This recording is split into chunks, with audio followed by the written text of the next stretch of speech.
Do you reckon there is anything that's acceptable to turn someone away from your phone as a partner? Well, the problem is it's not about saying. The main thing is what builds up to it. Yeah. It is getting to the point where you go, It's a situation where you sort of... why is my partner asking me to look at my phone? Because clearly I've done something wrong. Yeah. But I feel like a normal relationship is if your phone's on hand or it's out of touch and you need to look something up or quickly book something, hey, can you pass me your phone? yeah, and then if any part in your head in a relationship where you go, I was just going to turn that off. it isn't going to be like, yeah, just a second, and you're quickly checking your phone to make sure nothing's there. It's almost like when you're like a 12-year-old kid who's just started watching porn and his dad's asked to see your laptop. Can I borrow this to look something up? Just a minute. Control H, delete. Jake, welcome. Thank you for having me. Jake is a wrestling superstar. Great guy. And he's here for a lot of laughs. He's got a lot of life experience overseas and locally. He's a Geelong boy himself. So we're honoured to have him and honoured to have him and his non-retro shirt, but a messy Miami FC shirt. And you've got... I've got the Van Nistelrooy classic shirt, I think 03, 04. Yeah, I was going to say, is that 03? Yeah, well, they still had Vodafone. Yeah. Yes. It's nice. This one, the only problem is I'm going through a stage at the moment where I'm trying to find, as you know, as many retro jerseys as I can for a fair price, which has been fun. But being my size, it's been a little... How tall are you? Well, I always thought I was 6'5". And, well, I had to go see a doctor for something. I had surgery on my thumb. And my doctor said, like, how tall are you? What do you weigh? Da, da, da. And I was like, oh, I'm 6'5", probably about 105 kilos. And then he came back. He's like, all right, after measuring, he was like, good news, bad news. Good news is you're tall. Don't worry. The bad news is you're not 6'5". It was just like this heartbreaking moment. I'm like, because and he's like, you're like this much. Like apparently 6'5" is like 195 and a half, and I'm 195. So yeah, right. But Jake Taylor can be 6'5". Jake Carnell is 6'4". So, there we go. Surely you still claim that anyway. Definitely claim it. Yeah. But I get too much shit from my family about it. Because I'm 190 and I often just say I'm 6'3". And I probably shouldn't, but it's easier to say 6'3" than 6'2.5". And I got into a banterous conversation with a girl up in a nightclub in Melbourne once, and she just literally picked me apart. And like it was almost like she'd seen into my world a little bit. And she's like, "I bet you're 6'2", and you constantly tell girls that you're 6'3". And I'm like, wow, she's good at this. It's not. It's worse. It's even like if I when I was single and went on a date, it would be like, "Are you sure you're 6'5"? Because I'd have 6'5" on my profile, and the problem is like when your whole personality is just 6'5", and like you just hope for the best. Half a centimeter. I think if you're going to be that 0.5 and you're closer on the other end, you just round up. But then it comes down to like people that are under 5'9" and 5'11", they claim. Yeah. Like a friend of mine, she went on a date with a guy, and he claimed 6 foot, and because she was 6 foot, so she made it like very clear to her. That's important for a girl. Like from the get-go, she said, I need you to be, over, which is fine, whatever. And he rocked up and she was like, here. And it's just like, 6 foot? Is that catfishing? Can we call that catfishing almost? To a degree? It's catfishing. Yeah. Yeah? If height is that important to you, like my girlfriend's 6'1" and I'm 5'9". Yeah. But that... How's the dynamic go? Does she have to lean over to give Benny a kiss? Yeah. But Except for the little spoon. Oh, fuck it, I'll claim it. I like the little spoon. I enjoy it. To a degree. And Sometimes. like, this feels weird. Turn around. Yeah, well, I also sleep on that side of the bed, so... Door side is normally the way I sleep. So if you're closest to the door. Do you reckon that becomes a protective position? Because if there's danger, you're like, I'm first on it. But I'm like trying. Or you first to get killed. Maybe I should switch this up. But it comes down to like, I don't know, like I do like really traditional things when it comes to certain views. Like I was talking to a friend of mine, he's had bad relationships and he's learning from his relationships at the moment. We all are. And he's going through one at the moment where a lot of guys have it where like paying for dinner is a big thing for some guys. And like I was in a relationship, like my first long-term relationship where my partner was making a lot more money than me. Yeah. And we'd go out for dinner and it got to this thing where she'd be like, don't worry, I've got this.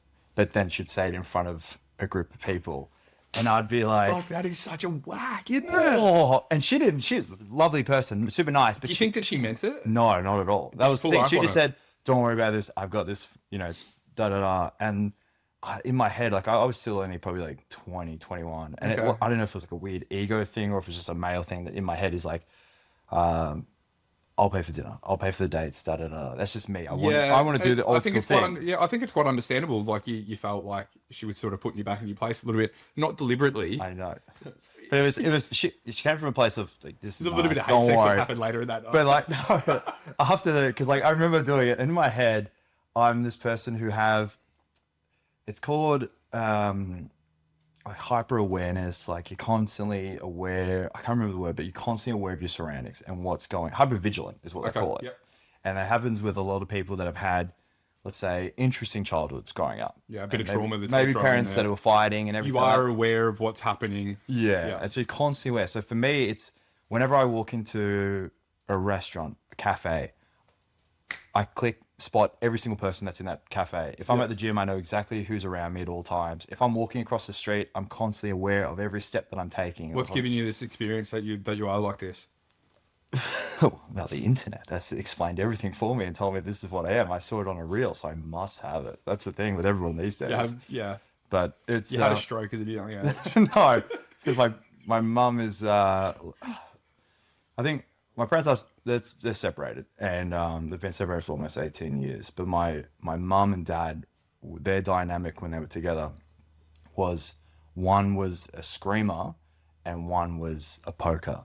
Right. So when it came to arguments, it was little pokes, and then yelling and everything. So when we were out in like at restaurants and stuff, we could be sitting there and all The poker can get away with a lot more. He can because get the away other with person explodes and he's then just they egging see- them on, Yeah. and kind of thing. But then my mum, she's like 1 to 100, bang, let's go, and then just yell. So, and then that can cause things. Where I'm more just very relaxed. And In other words, you're the poker. yeah, Can I make a scene? I know. You always do but this. and that can be yeah, that's fair. And but with straight away admits to it. He goes, yeah, okay. I know I am. Poor Claire. Because of the worst. No, but the worst thing with me is like because my like my sister and my mom, they're big screamers. They go 0 to 100 like that. I'm very calm when it comes to those things. So when it comes to an argument, my voice doesn't raise. It stays the same. And there's Good way to be, nuts, though. and which is a good way to be, but it also just pisses the other person off completely because they're angry. Like you should be angry as well. Yeah, But you're yeah, talking at this yeah, tone, yeah. and it's just pissing me off more Yeah. and more.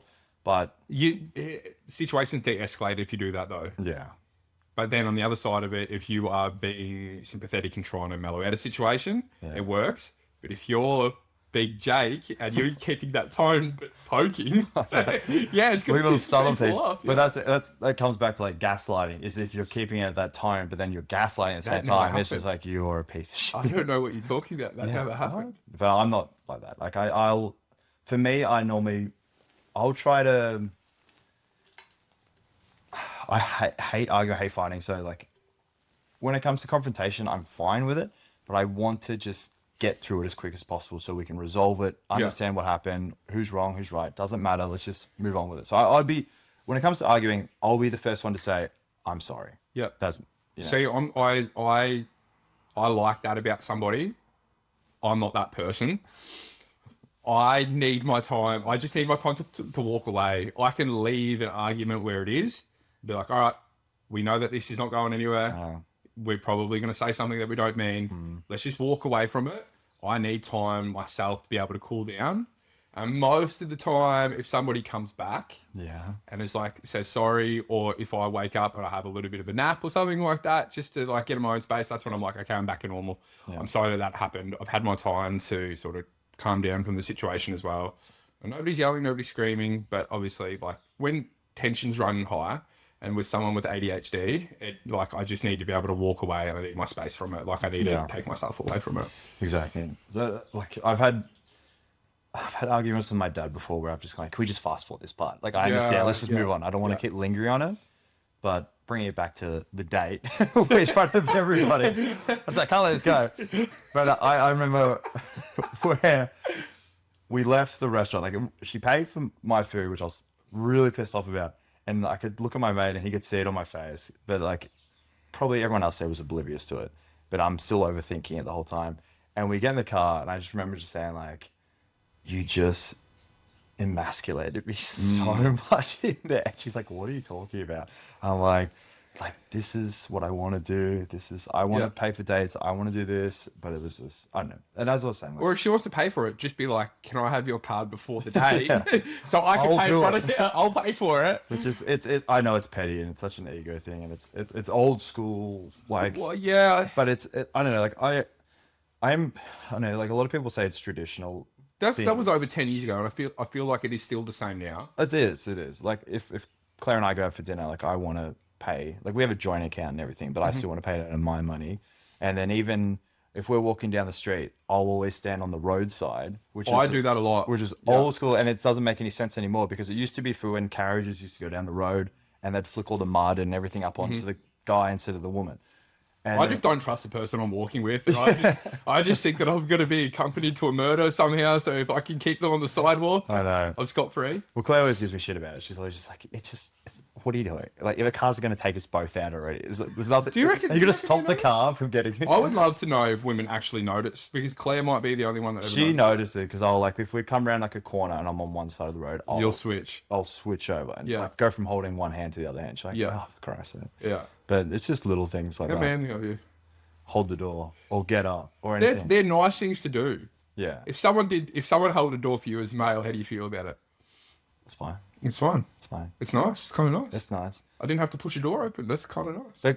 Like my girlfriend does, she does like it that I do, like as much as the walking down the street thing might annoy her, but like we had one recently where we're at the footy. This is last year. Yeah. And we're at the train. Everyone's rushing to get off the train. And I stood up, held back everybody and said, you come through, you get off the train. And she was like little things like that. She'd be Yeah. like, The protective space. that's nice to Yeah, it is have. nice. But It also helps that you're 6'5". 6'5", 110, healthy diet, doesn't eat cheat meals. But it just comes down to those things. But like, I don't know, that train waiting thing just reminded me of like, I just flew back from Brisbane on the weekend, so I was wrestling up there, and like I fly a lot because of wrestling, or because mum and my sister they live up in my pa and they live up on the Goldie, and so I'm Whereabouts in the Goldie? Mum is she's in Ashmore, so it's like right near the stadium, like right where the Suns play. Yeah. And then Near Metricon? yeah, well, Heritage Bank. Okay, Well, it's no. changed now. Yeah. Yeah. Get with the time. And then and then Pa's like near Harbour Town, but it like flying for wrestling, it's fun. But the one thing I hated, there's two things I hate about wrestling. Oh, sorry, about wrestling, about flying, and that is when the plane lands. You're going to be sitting there for the next 15 minutes. You're not getting off straight away. The moment it says that you see the seatbelt thing go off, you're not getting up straight away and getting off. We're chilling for a bit. So I'll continue to watch my show. Everyone jumps up, they grab all their bags, and they're standing there for 15 minutes. I'm watching my show. I'll finish the episode, and then like, okay, It's time to go. line's slowly coming up. Bang. That's up to me now. I'll stand up in front of the people that are behind me, grab my bag, and take off. Brisbane fly. I knew it was coming. There's a lady that was sitting next to me who would have been in her 50s. I don't think she'd flown before. She didn't know if she could hold on to a drink or what was going on. The plane lands, the seatbelt light comes on, and she jumps up in her seat. And she's like, excuse me, I need a... Pushy people on Pushy. planes are the worst. And I was just, yeah, sure. And she stands there. She ends up standing there for like the 15 minutes. And I look at the other lady who's on the other side, and she's just like, and I'm just like, she was on the side. I know it's a pet. It's a little thing, but No, I think that's pretty valid. I'm going to throw myself under the bus, but like I'm going to explain myself. I have to get up when the plane lands. Like not as soon as it is. I'm not clapping, but I get up because I hate sitting down. But how long is this flight are you talking about? Long flights? So like a 10-hour or like a 2-hour? Like Anything over 4, I walk around a plane quite a bit. I get cramps really bad and seats. Like I'm not quite as Same. tall as you, so you would share this experience. yeah. But like those seats, those 74 centimeters gap, they're not enough. Like, and I really struggle to sit down. How do you go I get sleeping? cramps and just get really you uncomfortable. sleep? If I have enough sedation. I can't sleep. I remember Yeah. a girlfriend took it. She was flying back from Japan, and that's a like 10-hour flight. and she took the sleeping tablets, and all it gave her was like a huge migraine. But she's Yeah, because okay. Claire's like, she's just under Headache on a plane. 6 foot. She's 5'11". Yeah. And then, but she's similar to me, where we just can't sleep on planes. I can't. I've tried so I can. hard. I flew premium economy to LA recently, and the flight was so much easier to sleep on because you got to lay down a little bit more. Like it's not as cramped. You got a little bit more room. Like yeah, it's so much better the more that you can lean back. But some of those flights where you're quite upright, Yeah. and like you're next to somebody and you're like trying to sleep like that, absolute headache. But for me, it's like if I get to an airport, I'm gonna try and eye off the staff to be like, I'm tall. Look at me. Yeah, look at what me. flight, yeah. Especially at Avalon, because they pretty much changed the seating around before you go through security. Yeah. So I'm always like kind of standing a little as tall as I can, and they'll look at me and they're like, "Do you want an exit row?" I'm like, "Yes, Yes. please." Please. Which I know I should be buying them pre-hand, but But that's interesting that you realize that you play into it as well. yeah. But I'm a stress head when it comes to like time things. Like I hate being late, and I hate being for flights as well. Like I have to be there an hour and a half early, I'm gonna be there like 2 hours early or whatever Okay. it is, just to make sure. It's not a bad feature. I know, but I stress way too much, and my breath becomes short, and it's Here's Jake's ridiculous. speeches about tributes. Up early to flights. Stresses about time, short of breath, can't breathe through his nose, but isn't 6'5". But that's Just shy. but it like At that. least you're not shy. Well, I don't know. I get it's like that question when you get asked like, are you introverted or extroverted, kind of thing. I don't know what I am because I think anyone. Well, it's a mixture. And anybody that's listened to the podcast before, as we have spoken about this before, and that's maybe where yours is coming from here. The introvert extrovert is there's two angles to it. Number one, you're an extrovert with how you are around people, but are you an introvert extrovert when you like to recharge your batteries and you need like your rest time? They're two completely different things. Yeah.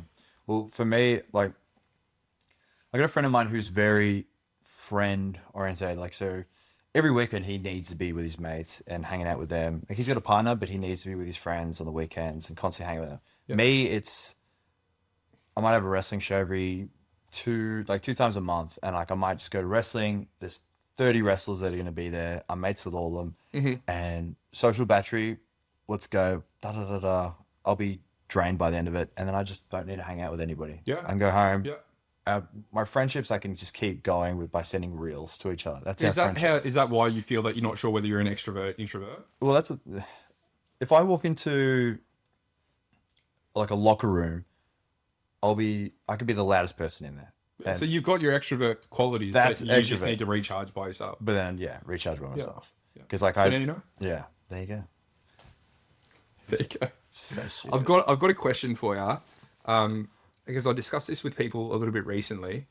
When does it become appropriate to kiss the person that you start seeing early on as a hello, as in you and I are seeing each other?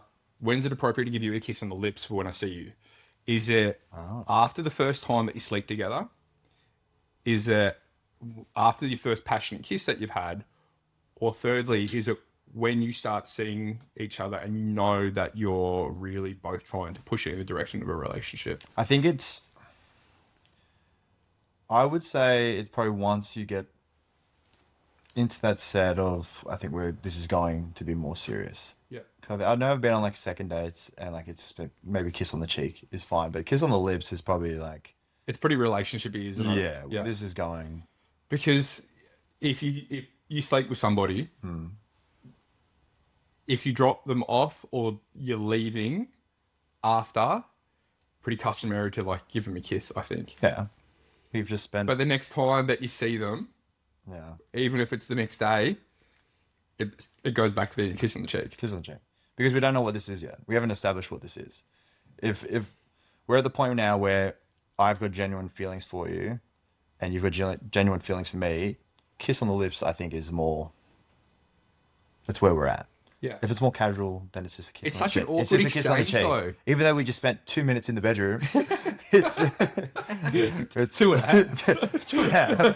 2.5. It's like, it can be, it's kiss on the lips for me, it's definitely would have to be, this is going somewhere. Yeah. This isn't just like casual. It is such an awkward exchange though for when you've seen someone more than a few times and you're still in that in-between stage and it's like a kiss on the cheek, it's like a hug, and you're flowing through that state. I find it absolutely fascinating how both people, because you're so close at base level and then you're pulling away from that and you're generally seeing someone smiling, like are they thinking that like, why didn't you just kiss me? Or like, there's that exchange. Yeah, but I think everyone overthinks like their hellos in general at the moment. Like, I don't know for you, like if I meet a friend of yours that's female, do I go in for the handshake, or do I go in for the hug, or do I go in for the kiss on the cheek? Even like with my missus's friends, I'm like, if it's a close friend that I've met multiple times, like, here's a hug and a kiss on the cheek. I think partners, friends, hug. Ben. Yeah, I'm gonna kiss on the cheek. Yeah, and some people, Close, I'm overthinking. No, not even if you're close. If you're meeting them for the first time, I think hug and kiss on the cheek, like, hi, I'm Brandon. But is it a kiss on the cheek where the lips are actually making contact with the cheek, or the lips? No, it's almost like just it's a peck. we're doing this kind of thing. Yeah, you're almost like making the sound in their ear, so it gives the effect that it is a kiss, but it's not. So I remember when like you start that age where you start doing that to females, where you just like, but then I'm like, do I? The bridge too far is the double kiss, both cheeks. Am I French now? I don't know what I'm doing. But do it. But then you made like some parents, like I had a girlfriend where her mum used to kiss me on the lips when she's seeing you. Like full French, no, I'm just kidding. We're just But adult. yeah, the older lady kissing on the lips. Like I never grew up with an auntie or anybody like that family members that kissed on the lips. Well, I always get worried about my beard if it's scratchy. I find it weird how like kids or even adult children kiss their like mother on the lips. I find that strange. Yeah. Find that strange. Like, I've seen it from time to time. well, like Strange. There's a wrestler, Titus O'Neil. Like he kisses his son on the lips, which is, Small children. But How he do I wasn't feel small. If it was a small kid, that's fine. How old's the kid? I think he was a teenager, which is pushing. Wow. Not to judge other I'm parents. sorry, but that's just strange. I do find that strange. Yeah. I don't know. If in their From household, dad, if yeah, that's- okay, yeah. Like, I mean, everybody's. Nah, it's weird. I don't even think I've gotten. I'm not even gonna sit. I'm not even gonna sit bipartisan on that. I'm just gonna say it's weird. I'd say I love you, Dan. He might look at me weird. Which is always a fun thing. I started teasing that with my pars like the last few years, because I'd never used to say it. I'd always say to my Uma or my nanny, it'd always be like, when you say goodbye, love you. And then with Pa, it'd always be like, see you, bye. And then you're standing there shaking. That's a hand. respect thing. Yeah, standing there shaking their hand, and then just the handshake just keeps going. Yeah. Good to see you. Yeah. Yep, cool. And then you just find yourself, any moment Pa's going to let go, and that's just that old man handshake. But now I've managed to figure out how to get out of that handshake, which could be like, good to see you, Pa. Love you. Yep, no worries. And then Do you tell your dad you love him? Yeah, all the time now. Yeah. Yeah. When do you think that the crossover of that happens? Because I've started doing it. My family has a really weird dynamic where, like, me and my brothers, we're all really close. But, like, when you enter a room, there's no handshake, there's no hug. No. It's just like, what's going on? And then, like, even, like, I think that we picked that up from dad. Yeah. But now I've started to, in certain situations where a lot of the time, like, shake hands with my brothers or, especially tell your parents that you love them. I'm a big person on that. Mum and dad aren't going to be around forever. Yeah. So telling that you love them, I think, goes a long way. I think, like, I can't remember when I started saying it to my dad. I think it was when, I don't know, I think it was when I was living overseas. Is it a love ya or a love you to dad? Love you. Love ya. Love you, dad. Love you. Yep, good on you, son. Love you. Yeah, good on you, mate. But yeah, I don't know. You started doing it when you were overseas. I think it was when I was living overseas. And I think, that's probably when I started doing it, which was like a few years ago. But yeah, I think, like, when it comes to the sibling things, I don't know. I always used to see some people with siblings that would be like hanging out with your siblings on the weekends, and like everyone would have like a really close relationship with their siblings. I've got 2 sisters and a brother, and I don't need to hang out with my siblings every single weekend. Like, one's 4 years older, brother's 2 years younger, my sister's 5 years younger. My relationship with my siblings is, my brother and I work together, so I see him all the time. And I can call him, da-da-da-da. Sister lives on the Gold Coast. call her whenever she does my head in. And I do her head in, whatever. And then my youngest sister is, because she's 5 years younger, she's got a different kind of vibe of what she sees, and we have different views, let's say. And she's also my barber now and then, Okay. so she can cut my hair. But it's having, like, trying to have a relationship with, well, what I'm trying to say is, like, my siblings they're always going to be there. Yeah. I don't need to hang out with them constantly. We're always in touch now and then, but like, it's just. Do you find that you're closer with one sibling than the other? Oh, Are they all, I'm way closer with my brother than I am with my sisters. Yeah, right. But then, and then that may cause arguments with my younger sister, where it'd be like, "You never call me. You never da da da." I'm like, "Yeah, but I feel like you cut my hair. Like we could hang out when you cut my hair." I feel like a lot of people have different relationships with different siblings. Like they Yeah. fill different gaps within their lives. I know that myself. I have quite an intimate how do I say this again? I feel like with one of my brothers, I have we talk about feelings a lot more, and then the other one, I don't, and we talk about a lot more broad stuff. Very different relationships, but they both play a big part in my life. Are you younger? You're I'm the youngest, youngest, yeah. But who do you ask more for advice? Like your oldest? I don't know how much advice that I ask for. Yeah. Yeah, I think I go to my parents for more advice than anything. Yeah. If I'm after advices, that's probably where I go. I definitely go to my sister for advice. My older sister. Your older sister? I would go for her for advice. You wouldn't, or you? Why not? Shocking. In what way? It's terrible. No. Why? Because I think I'm the only one in the family that's had long-term relationships. But no, my brother's in a long-term Are you relationship. going to give a shout out to the older sister here? No. She's ready to message you. Give me shit. Like, such a... Nah, she's fine. But it's a love-hate. No, it's not.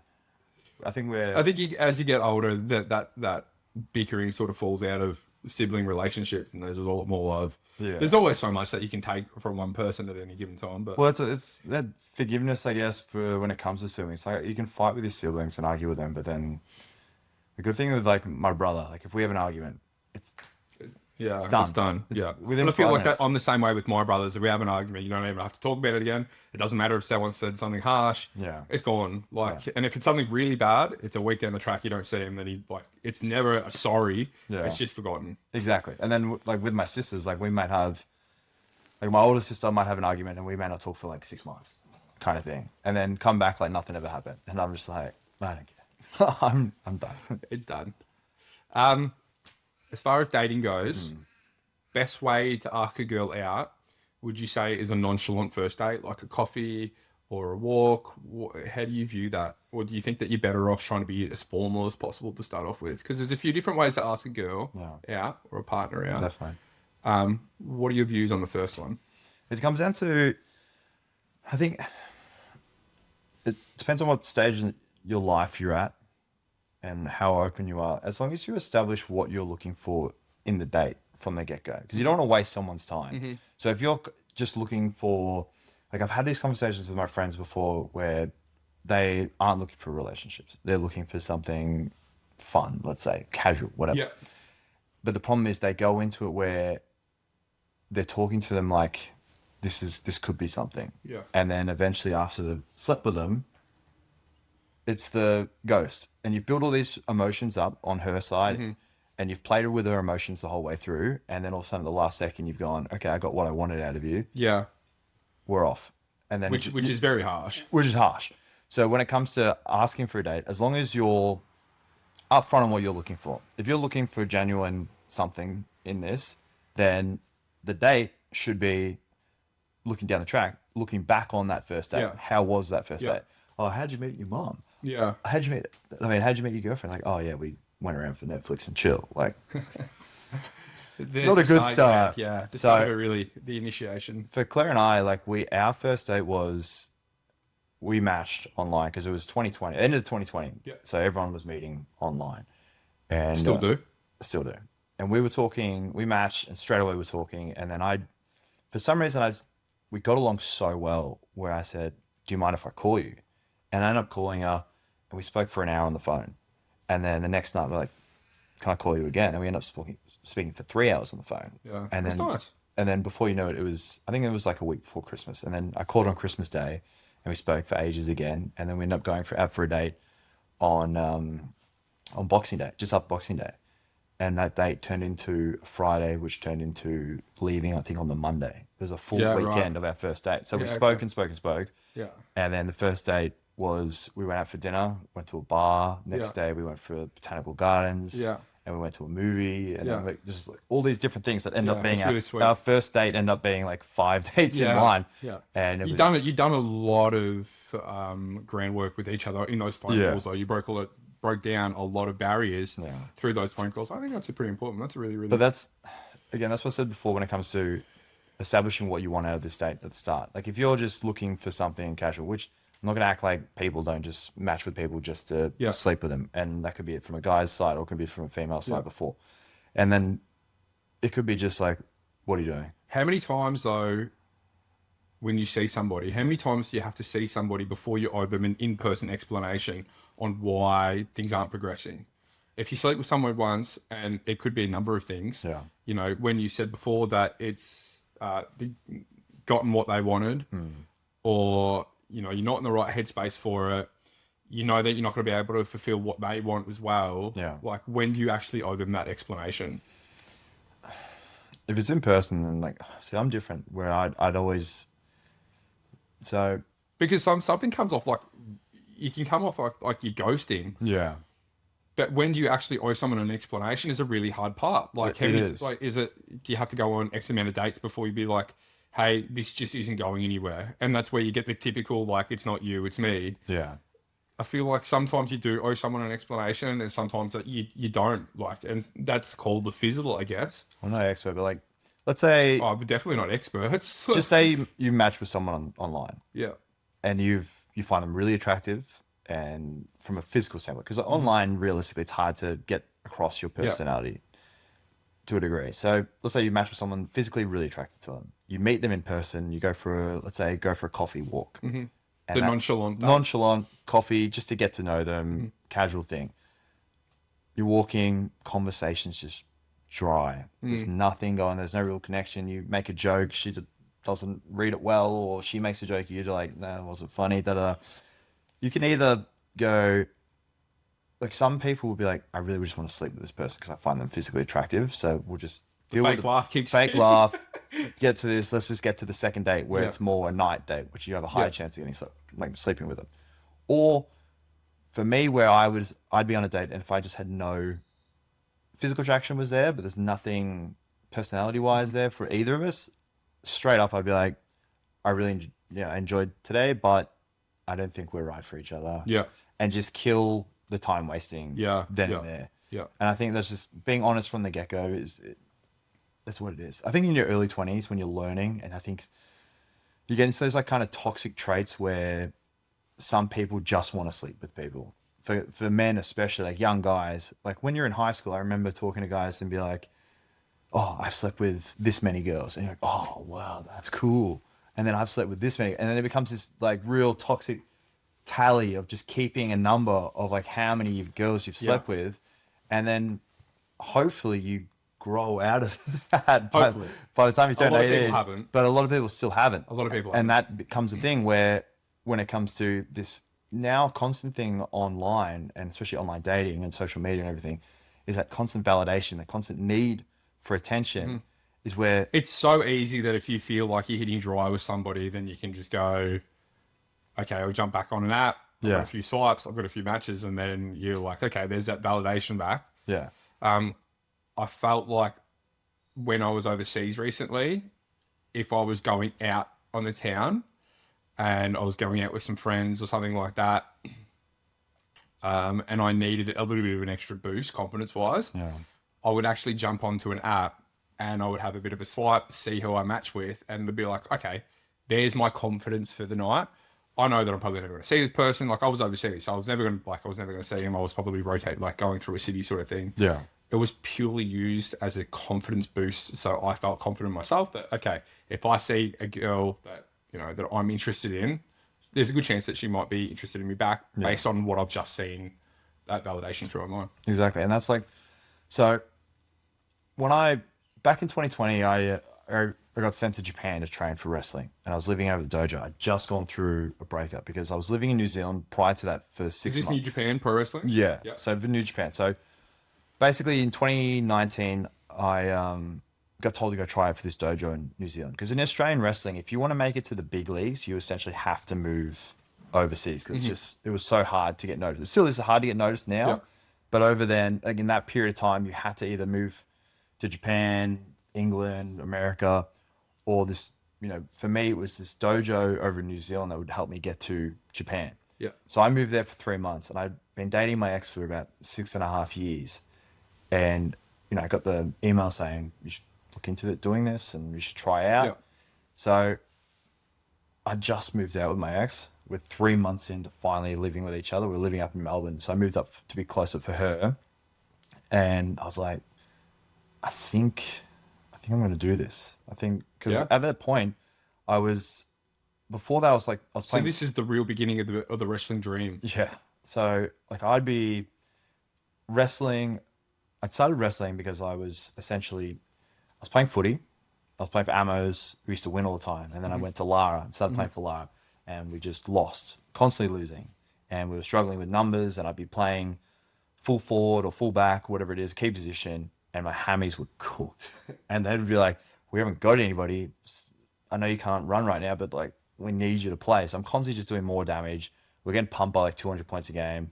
And then this is the first time where I was playing a sport where I was just like, Hating it. this sucks. My friends that I had, If you have a winning mentality, it makes everything easy. and you're on a winning team, Yeah. you feel validated in what you're doing, and it flows on. Not everybody feels that way. Yeah. I've played at football clubs where, in that example, we used to get pumped, and I hated it. Yeah. I absolutely hated it. Not everybody. Some people just go out and play sport to be with their friends or just have a run around. I play to win. I get a little bit upset when I lose. I get upset when I watch the Geelong Cats play and they lose. Yeah. Also, It ruins the weekend. Yeah. Don't talk to me. But that I was talking to someone recently about footy that I'd played with at Lara. So for me, because I was in a relationship where she lived in Melbourne, I lived in Geelong, and every weekend it would be work during the week, and then you drive up to Melbourne. We spend the Where weekend with you've each just other. moved in. And because I was playing footy's such a thing where if you're going to play for a club, it's if you're on the twos or if you're in the seniors, you go watch the twos, and then you play in the seniors, and then you drink with the boys after it and at the club and everything like that. I was train all week, get to the game, play my game, and I'm out of there straight away. So my relationship with the teammates was Pretty dismal. On the dismal. reflection. They didn't know who I was. He plays with us, that kind of thing. So when Yeah. I say I walk into a wrestling locker room, and I'm confident, talk to everybody, sit down conversation with everyone.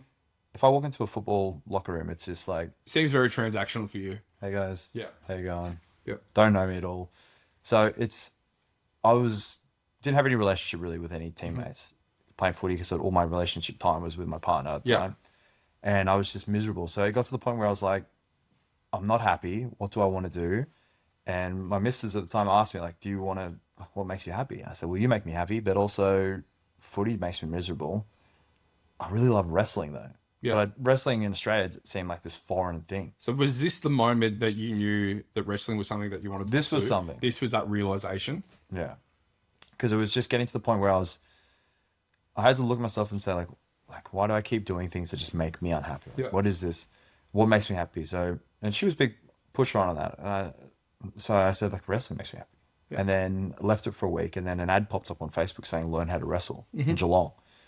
And I was like, well, this is pretty good. This is pretty good. Did you like it growing up? I started watching, I never had Foxtel, which is every Australian, if you had Foxtel, you watch wrestling. Yeah. Was on And Fox 8, no? Fox 8, yeah. But we didn't have it. We had just regular TV. But my friends got me, I remember I was at a mate's house and they showed New Year's resolution 2006 when Edge cashed in the Money in the Bank. Yeah, originally. And then I'm watching it as this 12-year-old going, John Cena just beat all these people in this cage. This is wild. This guy's pissing blood and all this shit. This is pretty fun. And then who's this Edge guy coming out? And then he's just got his girlfriend there and he's hitting him with a spear and he gives a briefcase and now he's champion. I'm like, I'm all in. This is fun. And then my friend gives me all these DVDs to watch because his dad used to like record them on his like on a videotape and then send them the next day in the mail for them to watch it. Yeah, nice. And we used to watch it, and I'd end up get obsessed with it. And then I was going to Video Easy and hiring all the pay-per-views out Yeah. every week. Yeah. And then I'd Good be times. SmackDown vs. Raw 7. I'm playing that constantly with my brother, and I'm just all in on wrestling. And I think with a lot of wrestling fans, you kind of come in and come out Yeah. of watching it. So during high school, I was kind of in, then I was out. Yeah. And then I remember like in year 8, because CM Punk has the 2 X's that he draws does. on his He hands for does. like the Straight Edge Society, Drug free. drug free. I did that once at school when I was in year 8. I just started at Geelong College. It was like my first week at school, and I drew the X's on my hand, and the teacher was like, Jake, you need to stay after class. We need to have a conversation about these marks on your hand. And she's like, what does this mean? Is this It's something? some drug free. Yeah. It was like some kind of like cult thing or like some is. like maybe like demonic. Straight edge society. The demonic. Some Nazi shit. I know some Nazi shit. I'm like, oh my God. And I'm like, oh no. And for some reason I panicked and I was just like, oh, one of the boys drew it on my hand. And she's like, oh, that's a weird thing to do. And I was just like, When you see straight through a kid's lives. I know. Like, straight Just through it. left. And I'm like, so stupid. But Loving the wrestling growing up, did you always collect the figurines? Did you have the belts? yeah, I had the belts. I had. Were you a big collector when you were growing up of those sort of things? Yeah, because we grew up, we played a lot of sport. Like our family were always like the best family in swimming. Like my brother and sister were unreal at swimming. I was good at swimming. We repped the state. We repped Geelong, and then and footy and basketball and everything. But like all our room would just be covered in like ribbons, like Right. from swimming. Because like footy, you might get like I have like one footy award. Besides, like we won premierships and stuff for like in under 18s and stuff. Ammo's always good, the juniors. But I only have like one trophy when it comes to footy, and it's the one trophy you don't want to have when you play for a full team. Participation? No, it was Coaches Award. Coaches I got a few of those. Coaches Award. Yeah, a bit of the curfew. with those going on, Rezzies. Yeah. And it's always like the most simple. Oh, and man, it's better than nothing. I remember when they Nice. called it out, I was just like, because like I reckon I have 2 or 3, honestly. I should dig them out. I feel think we myself won. out. You're right, though. They're not the one that you want to I get. think I got- It's just like the step above the Oh, participation. it maybe. was so annoying because like I played the whole season at Rock, and then they said like whoever plays the whole season, we're gonna play you for the grand final because Amos were like pretty much always in the grand final for either seniors or twos. And I think I was about 20, and we had this one guy who was in Europe, and he came back like 2 weeks before finals, and he was a ruckman, and I was just like, fuck, and he was good, and I'm like, but you know, remember Jake, that coach said. Remember, Whoever plays all the games is going to play in the grand final. And then it got to the week of the grand final, and we were training, and I saw the coach like kind of approaching some of the players and being like, sorry, mate, it's not for "Sorry, you. it's not for you." And then I saw the handshakes, so I'm doing the drills. I'm running down the other side of the ground just to make sure I didn't have this conversation. And then we all came in and said, "Oh, Jake, I just got a quick chat to you." I'm like, "Yeah, fuck." And he's just like, "Oh, look, you know, da-da-da's back, and look, he's not going to play seniors, but we're going to have him play ruck for us. So we, unfortunately, you won't be able to play. You'll be first emergency, but we're not going to have it." And I was just like, yeah, sick. And that's like those awkward things where we end up winning the grand final. Oh no, we end up losing the grand final. It's because you didn't play. Well, could have had me on the bench the whole time. But it's those weird things when you have a team dynamic. I know I'm jumping around from wrestling to footy, but like you have this team dynamics where you've played for a team the whole year, and it gets to the grand final, and then your team doesn't want you for the grand final, and then they lose, and you want to be really happy for your team, but selfishly, you're like, get this weird feeling of like good. And that was me, and I felt so bad about it. Yeah. Because I was 20 years I old, think that's natural, and I think that most people would feel that way. and it's this weird I immature would be thing. very surprised if there wasn't. I've had experiences with that in the past, and I felt the same way. So you're not alone in that. 'Cause I I think remember- that's pretty normal. I remember we did this thing where like one year I think I got dropped for the grand final twice, because I remember there's one year where we won it, and like we're all in the huddle. Always the bridesmaid, never the bride. I Jack. think I won 2 premierships there. Under 8S we won, but like we had it was two like Resi grand finals. I think I got dropped right for the grand finals, and like one of them where, one of the players tried to pull me in for the huddle to sing the song, and I was just like, nah, I don't. I didn't win this. Like this isn't me. And he kind of shook his head at me like, it's not about you. It's about the team, and you're being, And at the end of the moment, I was just like, nah, fuck you. But like, you look back on it, you're like, I was being selfish. That's fair. So jumping back to wrestling, as a collector of all things, did you have like figurines and the belts? Like, tell me a little bit about like how invested you were into this little space as a kid, going into a teenager. Our rooms were literally just swimming ribbons. Yeah. Lego, and then just wrestling toys. Yeah. Like we Wrestling had toys. just wrestling figurines everywhere. We had. Was there a transition phase that you knew that you were getting too old for wrestling figures?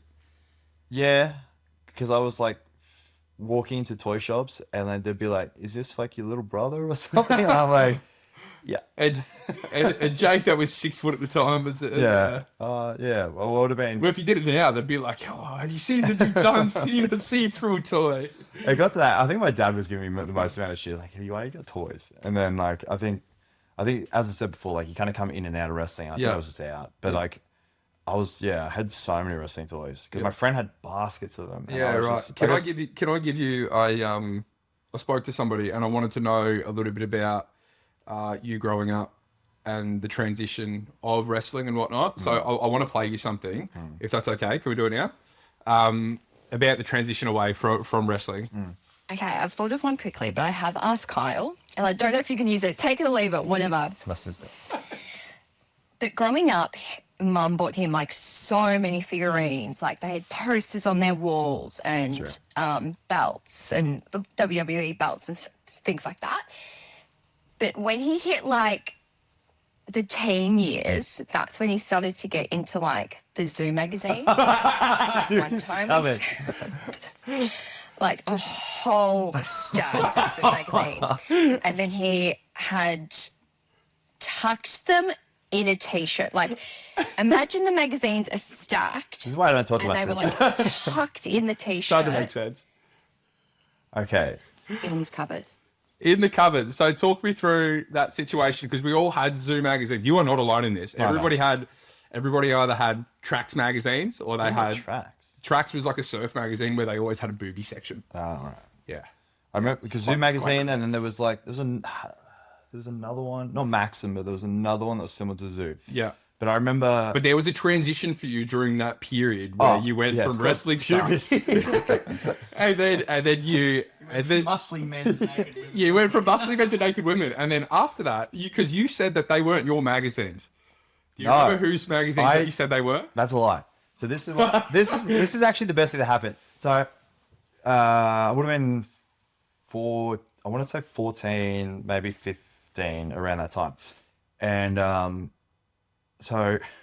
Yes, I had a big collection of Zoo magazines. And they were tucked in a t-shirt, my put in the drawer. The same friends that had gotten me into wrestling we were buying Zoo magazines on the weekend to read. And then we went, it's just for the pub. They were the Playboy for us as a teenager. Now, very little people that are under the age of no one would buy 30 would really understand what they were. It was, I would have been just on the cusp. Yeah.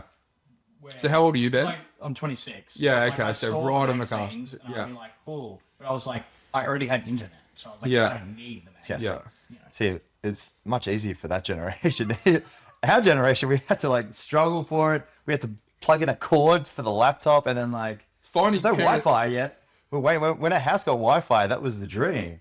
Delete history. But my, so when it came to the Zoo magazine, so like, she's right. So in the house that we were living at then, I had like wrestling pictures up on the walls and had all my magazines hidden in the bottom drawer. Pretty taboo at the Two time. t-shirts like wrapped together. Yeah. So it was like, and for some reason my mum went cleaning through my room As and they they do. found it. And I came home, I think from school or a mate's house, and they're all spread out on my bed. And I just walked in Ben absolutely outed. and I've looked at it and I've gone, fuck. So I had two options in that moment. Either the first idea was just deny. Just deny. They're not mine. They're not mine. It's my friends that got me to wrestling because my mom always hated wrestling. She said, wrestling's so bogan. Don't ever get into it. I'm like, It's the Bogans. They got me into it. They ruined me with wrestling and Zoom magazines. I'm innocent, Mom.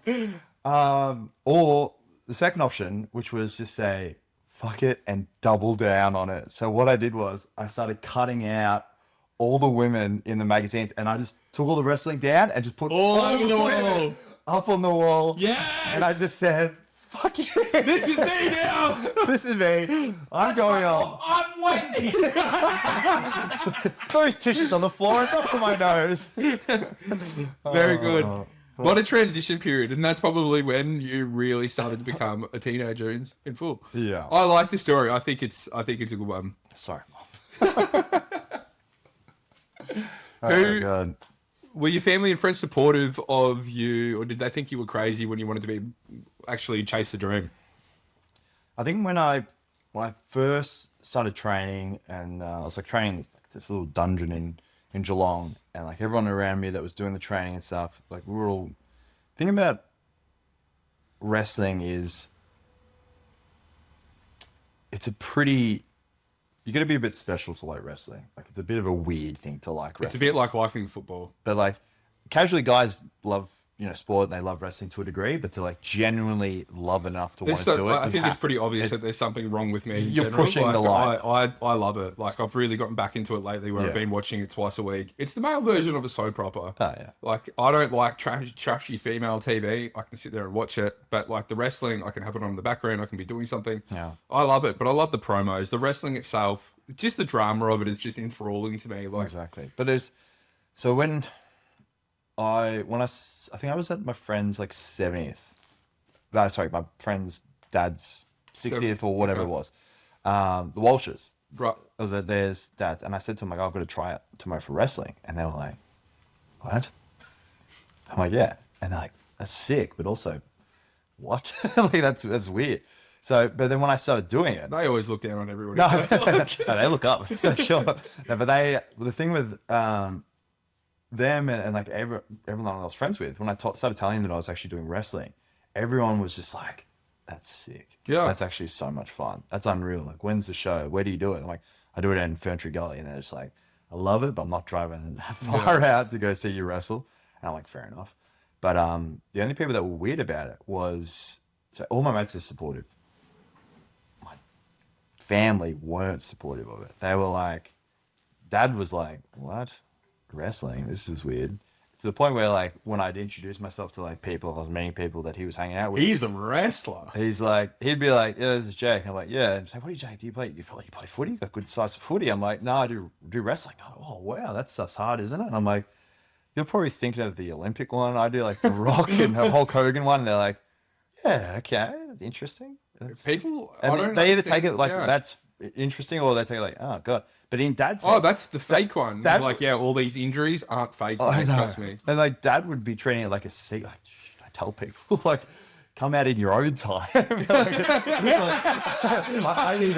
need to process it that you're a wrestler. How did that make Don't you feel? embarrass me. in You're gonna front kill your mother. No. It was just like, no, like I tell my friends. No. How did that make you feel that your dad would be like that to you? He was always the hardest to get around to because he's really passionate about his sports. Like he does sailing at like a national level. Like he's national champion all this sailing, and he's this incredible sailor.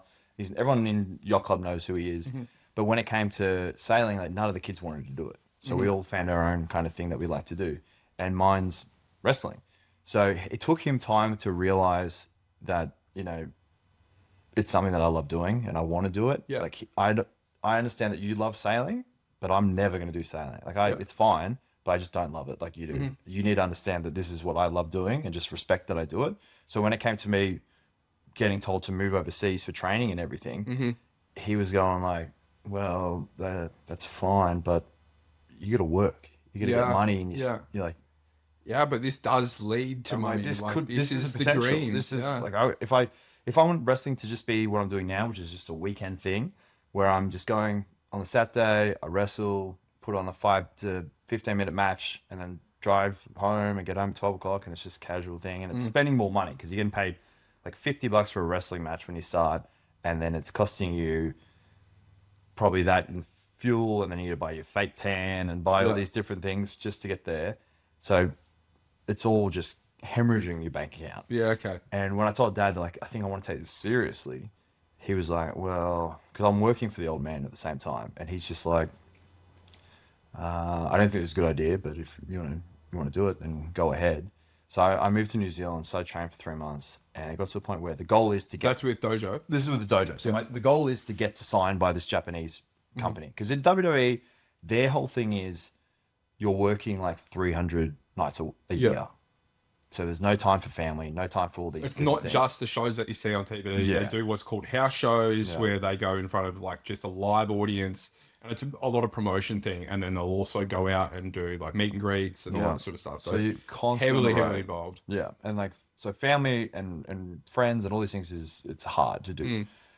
With Japan, what attracted me to it was you could be on a 2-week tour, and then you could be back home for the rest of the month or longer, and they'll call you in. Yeah. So you can be based here in Australia and fly back and forth for tours and everything. Yeah. So I moved to New Zealand. And just before you go on, New Japan Pro Wrestling used to be like the second biggest promotion in the world.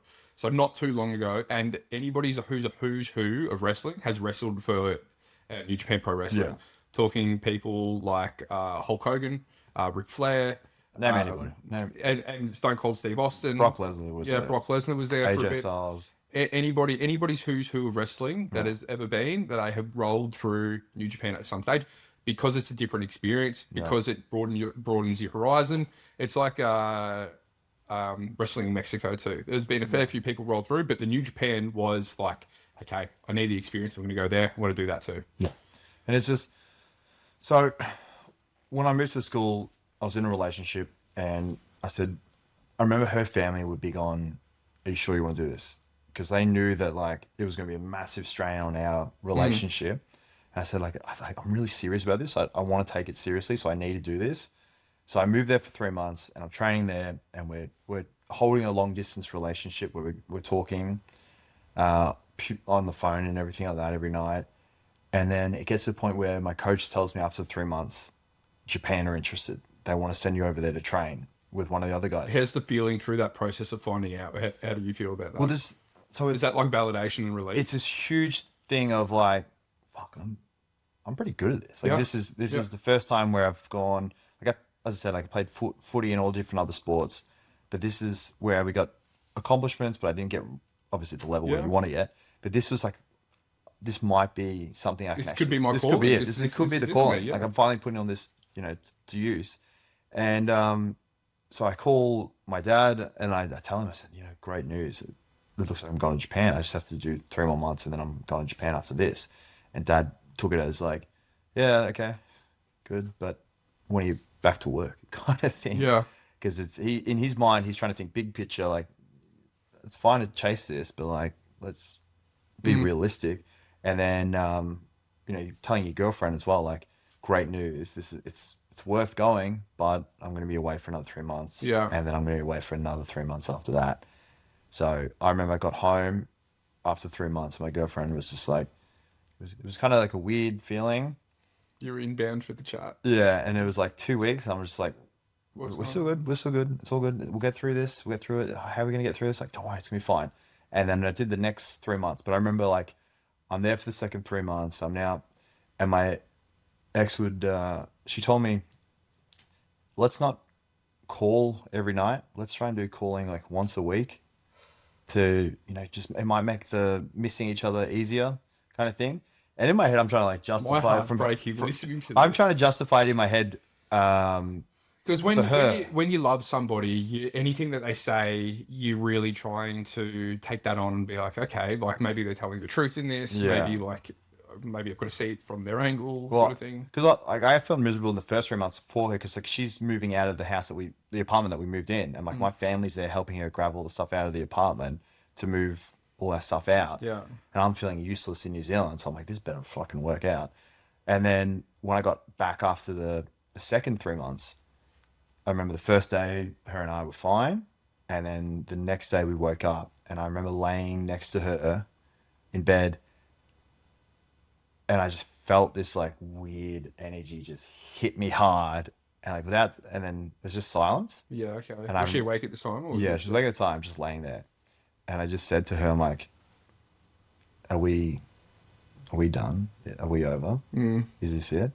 And she just says yes. And I was just like, Yeah. but realistically, thinking maturely, How old were you at this stage? it would have been 2019. So we're in, how old were we in 2019? It was, what, 6 years ago? 26, 27? Yeah. Somewhere around there. Which is a big step, especially for you, because you probably thought that you'd found somebody that you wanted to spend the rest of your life with. You're trying to chase this dream, and it's a bit of a trade-off. Like, where's the fit? Where do I fall in line, and how do I feel outside of that? And that was like the understanding part. Like we'd been together for like, I think 6 and a bit years. And I had to be realistic with it because I had to be like, all right, if she was going to say, I'm going away for 3 months, and then I'm going away for 3 months, and then I'm going away for another amount of time in Japan, but I don't know how long I'm going to be. You really, if you're in a relationship, you're like, there's an uncertainty, which is something that you don't want in a relationship, 100%, is uncertainty. yeah. So I understood where she was coming from. That only gets harder as you get older as well. Yeah. So we broke up, and then I moved to Japan, and I'm now at the New Japan Dojo, which is one of like prestigious places to train in the whole world. And I'm training there, and I always got warned when I was in New Zealand, like, you think this training's hard, you think a pre-season at footy's hard. Yeah. Every single day that you'll be at this dojo is going to be the hardest day of your life. Let's just put it that way with physicality. I'm like, can't be that hard. Like, Talk us through what a typical day at the dojo looks like. Well, typical day at the dojo would be you wake up, you clean whatever you've been picked to clean out. So for me, it was toilets. So I'd clean every single toilet in the dojo. Then I'd quickly eat something. And then you get into the dojo before, I think there it was like maybe 9 o'clock, or something like that. So we go in there at 9 o'clock. It's this big house, the dojo, and then there's like a big kind of shed kind of thing for the gym. It's heated 27 degrees. It's silent. It's quite warm. It's very warm. It's very silent. Your coach comes in, so our trainer comes in. He's a 6'3", 6'4" Japanese bloke with shaved eyebrows by choice. and a Is he surprised all and of a the time? full black like mustache, Goatee. long goatee, Yeah, right. and just the scariest motherfucker you've ever seen. And he comes in just silent, and it's just, all right, squats. So we do a lot of squats, and the Hindu Free weighted squats? Yeah, Hindu squats in a row. So Yeah. we're doing our squats. So we do like Hard work, man. 500 That's- squats, I think, in a row. So you go 500 squats. And I don't reckon my groin and my backside would keep up with me. Or the next day, I'd be a sore boy. You're doing, so you're screaming, you're counting in Japanese, you're screaming, responding, and then it's like these different kind of push-ups, this different kind of cardio, and then you're just waiting for a drink break, and there's just no drink break coming. So now you're like 2.5 hours in, and you're just needing water, and then it's on to the next thing, and you gas, and then you're onto neck bridges, and then you're up in a neck bridge, and then you're waiting, and then you finally get a drink break, and you quickly go out for a drink, you come back, look in the mirror, and your eyes are bloodshot from screaming and the training, and then you're trying to get What's through. the purpose of the screaming? So the purpose is, so in wrestling, it's a lot of about, obviously you need cardio. Yeah. And then while you're putting on your show during a match and everything, you're also trying to, you're going to be projecting volume and everything like that. So during a match, because it's not made to be to a room of only You're not 20 just taking a people. bump and then, No. laying silent. If you ever go to like a wrestling show and you watch like newer people wrestle, it'll be the crowd may not know who they are, so it's quiet. And then the guys in the ring that are doing their moves, they may not be making a sound either. Yeah, And okay. so everyone's awkward. They're like, this is a very strange thing. So in wrestling, there's a lot of yelling, a lot of screaming with Right. moves, and you've got to keep the energy going. For example, if you've seen someone like The Rock take a bump, now a bump is where you get hit or fall to the ground. Very over the top, and you'll see the face in there, like his mouth will be like making a scream essentially. Oh, like that. Really? Yeah. Yeah. So for that, it was always just constantly being able to keep that. So when you're in a match, and it could be 15-minute match where you're going balls to the wall, you can still project the volume and keep okay. it That all makes going sense. through everything. So we had, by the time you're absolutely cooked, like 3 hours of just being absolutely fried, then they finally get to the wrestling part, which is then now you're taking all your bumps. So you're hitting the mat, you're doing all your foot. Because in wrestling, it's like, you Take need a bump. Take a bump. take a bump, Triple H. But when it comes to wrestling, you need to learn when you first start training for wrestling, you learn how to bump, but you're also learning how to control your body.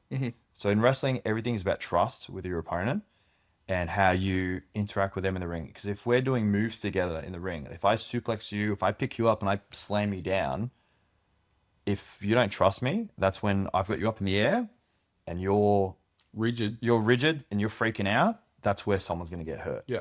So when we start our wrestling, we're doing our rolls, learning how to roll, learn how to flip and land correctly. But in Japan, we probably do like close to like 50 bumps before you start doing any wrestling moves, like every day. So you've just been absolutely cooked by the hardest training you've ever done in your life. You're getting yelled at in Japanese. You're getting threatened to be hit in Japanese. This big 6'4" Japanese guy's just staring you down, yelling at you in your face, yelling. You're like, hey, and you're just terrified. And then he's got you in the ring doing the rolls, doing all these things. And then you're just constantly, your back sore. The ropes are rock hard. And you're running the ropes and they're causing welts on your back and you got bruising. And then you finally do like matches, practice things and practice moves and everything. And then you get back after training, finally finishes. So it's like 3 o'clock at this point. You go shower straight away. Yeah. It's an open shower, 6 showers, and you see just like a football team, you see everybody's stuff. Could be a Japanese legend of wrestling that you've adored in the sport, and then you're just having a shower and he's looking across at you and you're just like, yeah, he's yeah, there's mine. And then you quickly just... Is that when you fluff or you don't fluff? You don't fluff. You fluff. You fluff before you go into the showers because you don't want the legend that you see to go like, oh, Jay. I Jake's thought, son. You're just like me. I thought I was Japanese. It's terrible. But I went up, and then you go straight into the kitchen and then you're helping cook this chunko, like this big broth of food and everything. And then you stay in that kitchen area for pretty much the rest of the day. So you're there and senpais will come in, like your elders and people above you, and you bring them food, bring them drinks, do their laundry. If they come in, here's my laundry, you do their laundry. And the only time you get to leave the dojo is either to go to wrestling shows or to go get groceries for you and the other wrestlers. Yeah, okay. So whenever people say like, oh, was Japan awesome? Did you get to go to all these places? Like, I went to the supermarket. Yeah, or right. Or yeah, I went you to, just lock in the dojo and that's what you're doing. Yeah. So like in Japan, it's unreal because when it has the shows, you're ringside and you're watching these humongous, like amazing shows and everything. You're learning so much. But like outside of that is you're training and constantly getting yelled at and abused. And then you feeding everybody, giving drinks to everybody. And then you go upstairs and the finally time. It's exhausting. Once you get, It sounds like it, doesn't it? yeah, like you get time by yourself when you finally, once like the last senpai leaves, you finally get to go to bed and you're in your room by yourself. And that's the only time where you're now by yourself for the first time. You got to whip out the Zoo magazine. Yeah, that's when you bring up the series. No, but that's like the only time where you finally get time to yourself and your just whole body's bruised. So my body was just bruised and swollen and you're exhausted mentally, physically, while you've also dealing with a breakup that just happened a couple of weeks prior. So for me, it gets to the point where I need to nail this time in Japan and get signed. And then it got to, I think, a few weeks in where my Achilles, which I've never had problems with my Achilles, starts tightening up. And then in Japan, they have a big thing about having fighting spirit, is the whole thing. And if you show any kind of sign of weakness, it's very frowned upon. And there was a training session we were doing, and I think we just finished like 500 squats or whatever it was, and we're into skipping now. We're skipping, and we finish it, or jumping squats, and I grab my Achilles because I just start feeling this like build, and I grab it and I go, ow, this is sore. And he looks at me and he grabs a barbell, throws it on the ground, starts yelling at me, and I'm like, sorry. And we get back to training and I'm pushing through just in pain, and we're doing neck bridges, and I just feel this bubble building in my Achilles, and it's just building and I can feel it, and I stop because I feel like it's about to burst, and he just yells kicks me out of training, and I just go, I think if I trained anymore, like my Achilles is going to burst. And then, do you reckon that this is a moment in your training or your journey where you started to question your path of what you were doing? Oh, of course, because I knew like realistically, this is how I get in. This is how I get into to wrestling and make this a profession for me. And I'm just going, I have to push through this training, because I knew a guy that went to this dojo and he quit after 2 weeks because it was just too hard. It was a lot. Well, they bring in they call them young lions, like young boys to train, that they progress to become Yep. professional wrestlers for Yep. the company. And they'll bring in like 5 every year or so, or 6 months. And for like 3 years in a row, I think it was, or 4 years in a row, 5 people would join. And then within a week, 5 would leave that week. They'd sneak out in the night because the training was just too hard. So I kept They just pack stuff. up and just not tell anyone. And these Japanese kids would just bail, just get out of Right. there. And I remember when this guy that I knew that went there for 2 weeks and quit, in my head before I went there, I was just like, what a coward. This opportunity. This Yeah, it's just huge. just It's suck everything. it up and get it done. I got there and the whole time I was just like, I I understand. messaged him. I was like, dude, I understand. Yeah. I completely understand. Yeah. Because the whole time I was there, in my head, I was just like, no, I have to push through. My mate was killing it. Like, he was 5 years younger, this big 6'7" German bloke. Yeah. And he was killing it. And I started getting jealous of him because I was just like, I'm a better wrestler than you, but like, just because you can train doesn't mean you're better than me. But it was just like, this whole weird thing was playing with my head. And then the breakup, and then the wrestling, and then the injury, and then I wasn't being able to train. So how did you handle that self-doubt? I remember I reached a point where, Because especially where confidence is so paramount in wrestling, yeah, you're starting to doubt yourself, yeah. and comparison is starting to be the thief of joy here. How did you handle that? Well, I remember I called my mum and I said to her, like, Mum, I think I'm broken. Like, Wow. I don't think I can do this. Yeah, you'd had enough. Like, I was just like, I think I just started crying. I said, like, I've just spent 6 months in New Zealand. I've spent 3 months in Japan. I've spent all the bills are still coming out of my Yeah, bank of account. course. Yeah. There's no money going to my bank account. This whole thing in Japan is they pay for your accommodation, they pay for your food, but there's no extra money going Yeah. in there because you're training there. You're not wrestling for them. And You're getting a lot out of this, like shitloads. I'm investing, as I said, invest in yourself, but like I'm putting all my savings into this to make it happen. Mm-hmm. But my bank account's it's just bleeding Yeah. at the moment. So where my brother's now getting to the point where he's looking for a house and he's got a deposit now and ready. Mm. My younger brother, I'm going, I might need to borrow money. Yeah. Because my next phone bill's coming out. I got no idea how Yeah. to pay it. And I'm not even using my phone at the moment. Yeah. And like, I just called Mom and she said, like, it's okay. You know, if you want to come home, you can come home. Like, but you push it through. You've already done so much. You need to Yeah. push through. And she was really supportive. My dad was kind of just like, well, we got work. If you want to come back from work and everything, like, you know, That hasn't changed. he gave it a fair crack kind of thing. And I was just like, fuck you. Like, Yeah. I can do this. I can do this. And then I remember So it was standing up to your dad that sort of gave you that passion to be like, oh, I'm gonna push through. it was the whole thing. I didn't want to, I really don't want to fail. I hate failing. I hate losing. And I saw it as just like, I don't want to be another name where they go, yeah, he was that Australian bloke who just quit. Like, Because you wouldn't get invited back if you had to quit. no, not at all. And like, so I pushed through and then like, it sucked because I couldn't train because of my Achilles and they looked really down on it. And I was the Chunko boy making all the Chunko Right. for food to the point where they called me like the Chunko master. And I was just like, it's funny being called that, but it's also like, this fucking sucks because I'd rather be called like a good wrestler than a Yeah. guy who's good at making food. Yeah. And So what's Chunko? Chunko is like, it's like a big broth where Right. they just got like different meats and Okay. like cabbage and Yeah. different foods in it. And like you have that on the stove and Yeah, wrestlers will chef. come in and they'll just add rice with it and everything. And like there's a wrestler called Tanahashi who's like the John Cena of New Japan. Right. And there's one training session where I think I hadn't trained for like a week. And to the point where the coach pretty much said like, you should quit if you don't think you can do this. I'm like, no, I'm once this is right, I can do it. And Tanahashi comes in and he's filling up his protein shaker and he's just like, Chunko master. He's shaking his protein shake and he's just like, if you smell what the Rock is cooking. And then he keeps shaking his protein shake and then he finishes, takes a sip and he goes, if you smell what the Jake is cooking. And I was just like, oh, that's funny. Oh, fuck my life. that's all I'm seeing as is just the guy that You're the Chunko. the master.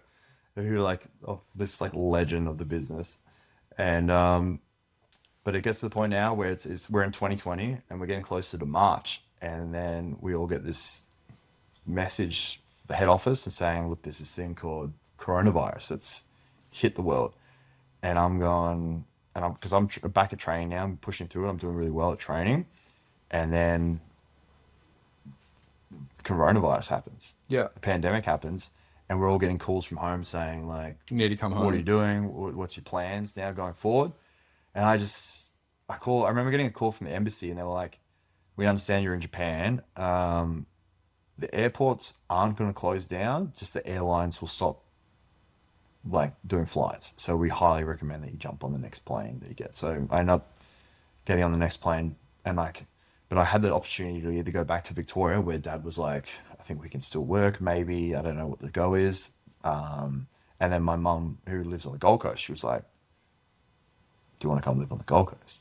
I was just like, well, I don't know what these lockdowns are and what the hell this is going on. Yeah. And I'm like, I think I want to go to Gold Coast. Gold Coast, that's like a good Good idea. choice. So, because I'm ready. Good choice. I've already gone through all this training, and then like all my mental stuff's everywhere. So I moved to the Gold Coast, and I just missed the lockdowns where people had to go into hotels. Yeah, okay. For 2 weeks, and so I'm just at Mum's for a week, just doing my little thing, and then I'm out. And then Gold Coast. The good thing about Queensland is when it came to all the lockdowns and stuff, it was very like Lax. It was done. We were in lockdown for a week, and which was. And then you come out, you're on the Goldie. You're coming out and you're on the Goldie. But like the whole time you're thinking like, Where's my wrestling career going from here, sort of thing? yeah, Like, you just spent yeah. 9 months and you've just sacrificed a relationship. It's a long time to be training with New Japan. Like, Yeah. there's a long time at that sort of stress level going through for you. Yeah. And you're getting told now the uncertainty's back again. Yeah. Which is, we've been trying to have like a clear plan of where we're going to be, like Yeah. what I'm going to achieve. And now Yeah. it's just like You were hoping to get signed after that. Hoping to period, get and now you're back- signed. You probably feel like you're back to square one. back to square one. And then, So skipping COVID, yeah. and what's the next path for wrestling from there? What's happened from there? So, well, I was up there I knew that on the Gold Coast, there wasn't going to be, the wrestling scene up in Queensland isn't as strong as it is in Victoria and in New South Wales and Adelaide and Perth and stuff. So I just said to, my dad was, he's still calling me. He's like, we've still got work for you, da da da. And then he's like, if you want to get serious, you need to come down. I knew if I want to get serious when I came to wrestling again, I had to move back to Victoria. So I moved back to Victoria, and I was working, and I just knew at this point where I was like, there's a high chance that the dojo back in New Zealand is going to open up, and that will be my way to get back to Japan. So I'm waiting for the borders to open. And then, at that point I said, I know if I start dating someone, I'm not going to get into something serious, because I don't want to do long distance again, because Yeah. long distance that I'd already done was a complete nightmare. And especially I don't want to start dating someone that lives up in Melbourne. That's so much pressure to put on somebody as well when you're first walking in. You're like, hey, I've got Yeah. this dream to chase. Yeah. Love me for who I am or never see me again. Like, it's, Yeah, it's exactly. quite, it's This quite is- a lot to ask. This is great, but like I'm gonna be gone for like the next but I said, like, I didn't want to. I had to be clear that I didn't want a relationship, because I was going to be moving overseas, and I didn't want to start to date someone from Melbourne, because I was already dating someone that was already in Melbourne, my previous relationship, and I just didn't like to travel. So I was on Hinge, and I ended up matching with a girl who lived in the exact same place in Melbourne where my ex was from, and we started chatting, and that's Claire. So we've been dating now this will be our 5th year at the end of the year. So, Cute. Very good. but comes with that is that the moment we meet and we start talking, it's just like when you meet some people, you see like straight away it's just like, Yeah. she's making me laugh. I'm like, which is rare. You just like, No, but like she's like just funny, and I'm having fun, and like as I said, like with our first date, it ended up being like 4 days kind Yeah. of thing, and I'm spending every weekend with her. But in the back of my mind is dream. New Zealand wrestling. Yeah, the dream's The there. dream's still here. It's coming. Yeah. So this is going really, really well. I'm really, really happy with her. And I remember that I told her, I said, look, just so you know, I'm probably going to be moving to New Zealand. Yeah. I don't know if I'm going to be able to do, I don't want to do How long far distance. are you in Yeah. with this? I don't know if I want to do long distance again because it was so miserable. I don't want to go through it again, and I don't want to put you through it again. Yeah. So it keeps coming up. So I remember we had like this big chat and it was emotional, and we stopped it. And then it was like the first weekend we didn't spend with each other. Yeah.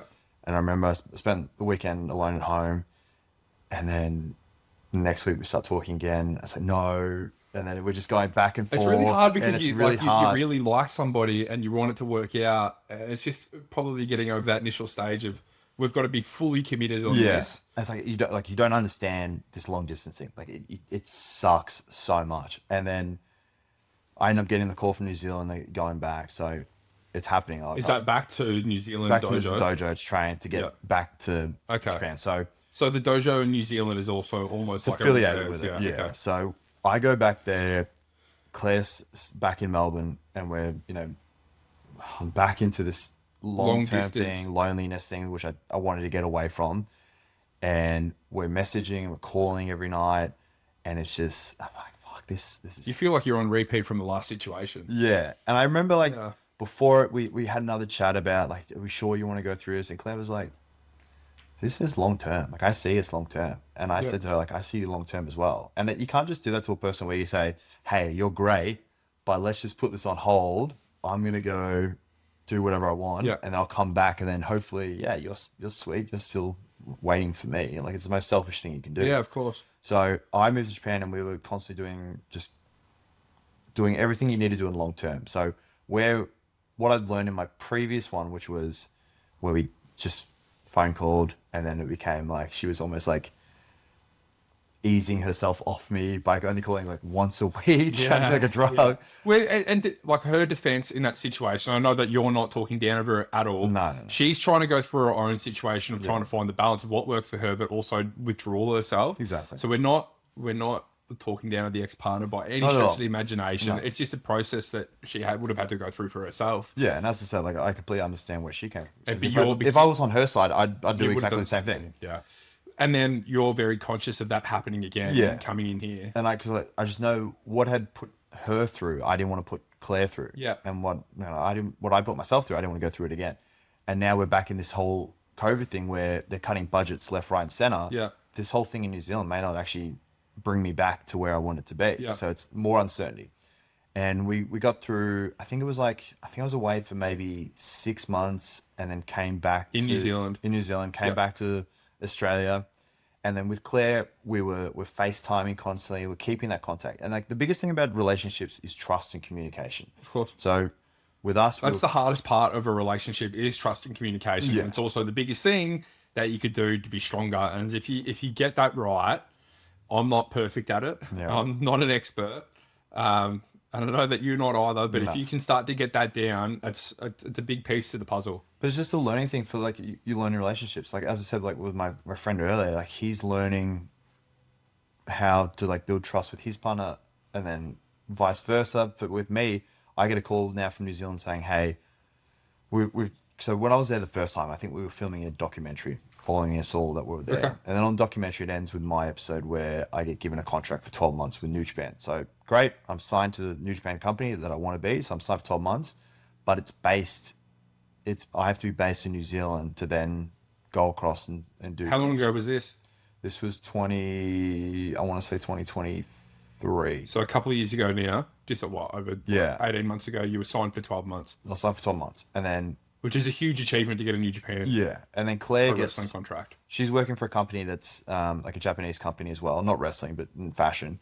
And she gets signed for a 12-month contract in Japan.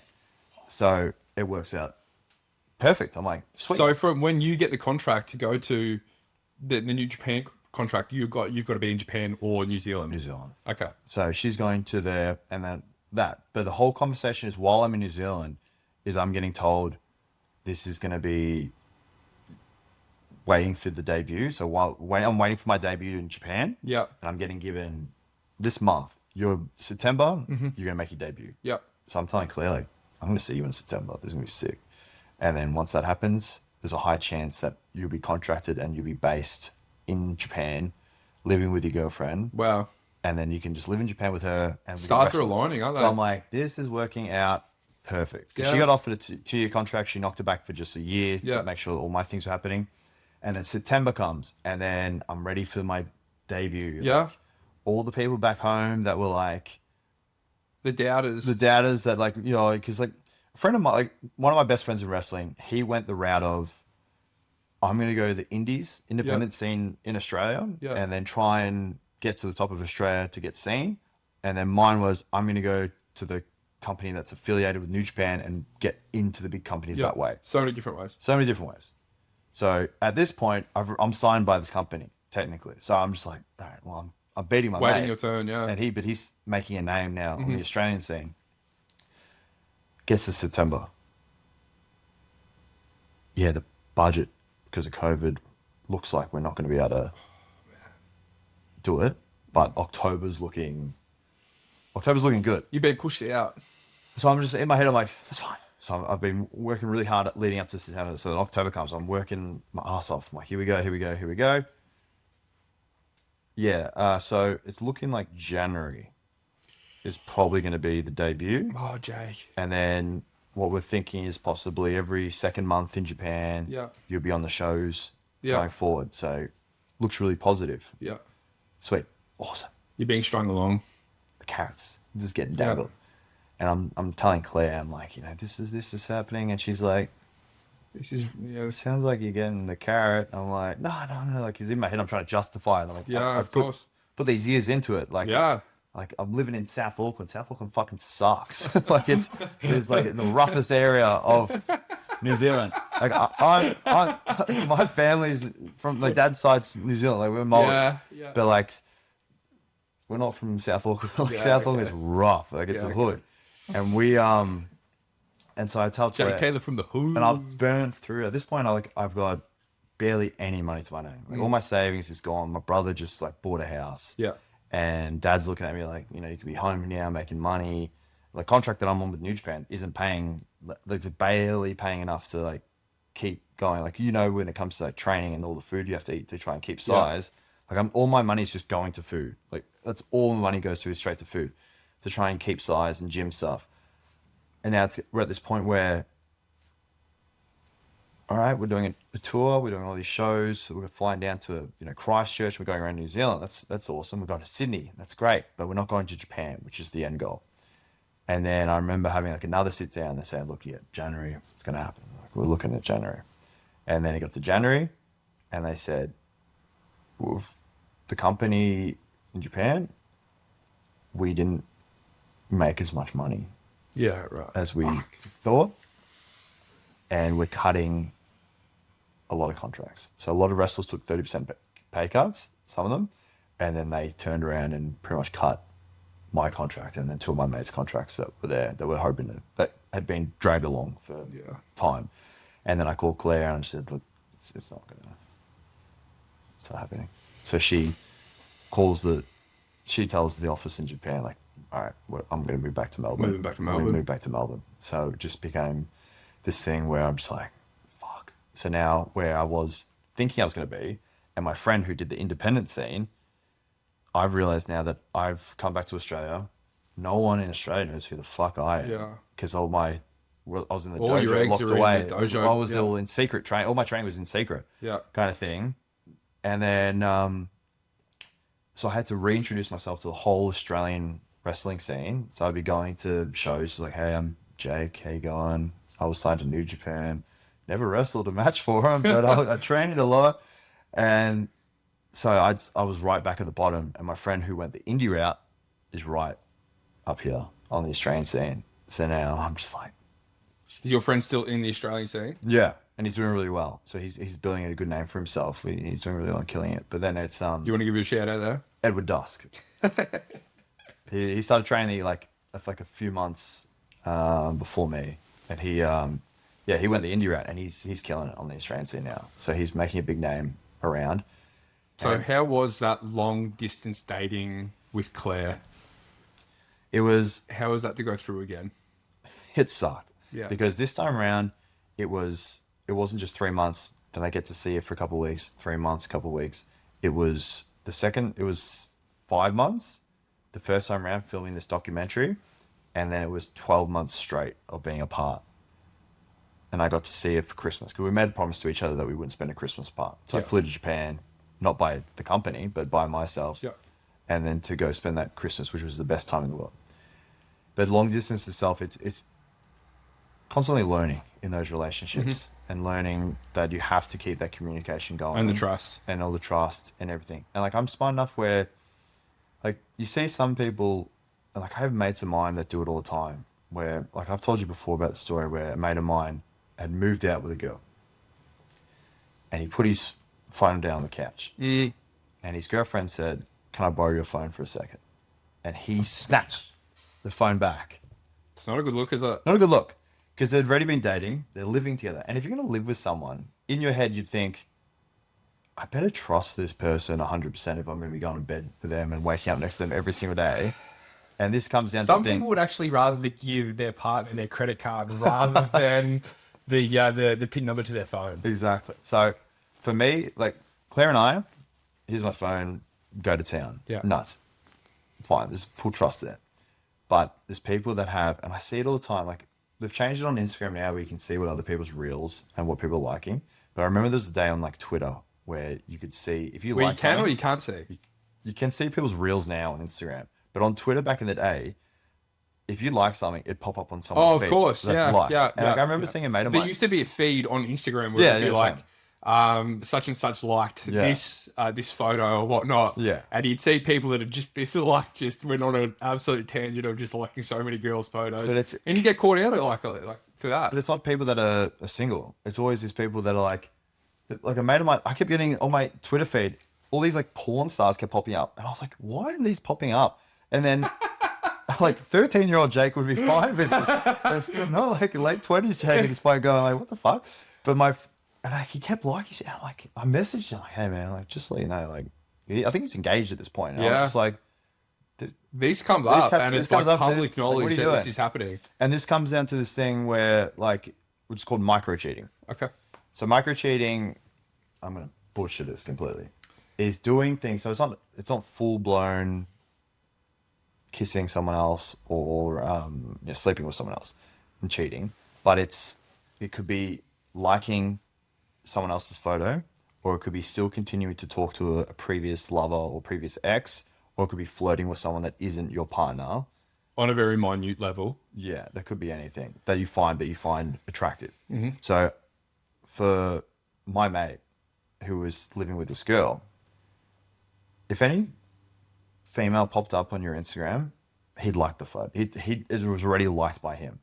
It's almost like keeping it in reserve a little bit as well. Like there's that little bit of element of you touching base Yeah. with somebody to pretty much say, hey, I understand that you're there. I understand that I'm still relevant, Yeah. and you know that's going on.